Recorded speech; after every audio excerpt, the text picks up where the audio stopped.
Thank you, John. Well, of course, the first blow of this war was against leadership targets. That includes Saddam Hussein himself inside Baghdad or just outside the city. But it is not clear if the Iraqi leader was hit. Joining me now in the war room is retired Army Colonel Jack Jacobs. Good to see you. Good morning. How did this come about?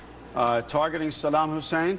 Look, I think we've got a pipeline directly into the level of leadership in Iraq, probably just below Saddam Hussein's Tikriti mob. And when you say pipeline, do you mean sources? Oh, yes. I think human intelligence sources that are talking directly to us, in some cases over the telephone and certainly by email. And we're fairly close to some of them. Did it surprise you when you heard how this all unfolded? Because we kept hearing about this major assault that was going to happen, unlike, certainly in the air, anything we had ever seen before. Yeah, the way it came about was completely surprising to me, and I think to most people, because we did expect a huge onslaught. But I think what precipitated it was this intelligence, which we thought we would take advantage of right away. But there are other targets that we hit that are vitally important to do before we start the onslaught, including a couple of an air traffic control center, a couple of airfields which are going to be useful for operating in the Northwest. Special forces will move in there, won't they? Yeah, I think so, and secure it for air landing troops, which we will then use to operate in the north, because we can't come out of southern Turkey, and we really need to be able to put troops in the north of Iraq. And in addition to that, 2 artillery units in the southern part of Iraq which directly threaten our own troops.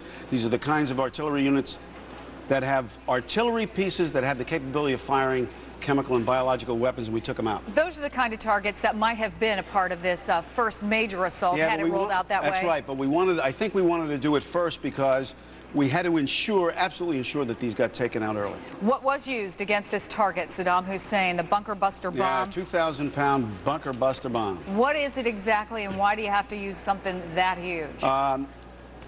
2,000 pounds, lots of explosive. It's about, I think, 1,500 pounds of explosive.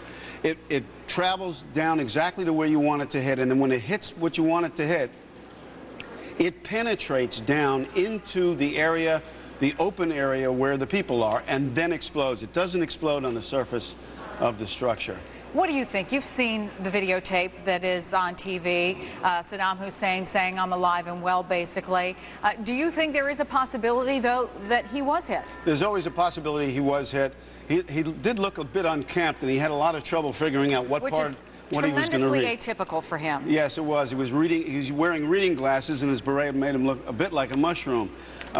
Having said all of that, and by the way, there was nothing specific in what he read. There was nothing specific about the attack. So a lot of people could come to the conclusion that this was taped previous he was killed. I don't think we should be too hasty about this. I think the likelihood is that he's not dead, and we should operate on the assumption that he's not. Was this America's best chance, do you think, to get him? Yeah, I think a chance like this where we had incontrovertible evidence from an unimpeachable source that he was where he was supposed to be is probably the best chance we'll have to get him. Colonel Jack Jacobs, thanks very much. And again, from the White House this morning, that they have not confirmed or denied. They say they simply don't know at this point. Intelligence is looking into the fact of whether or not Saddam Hussein might have been hit, John.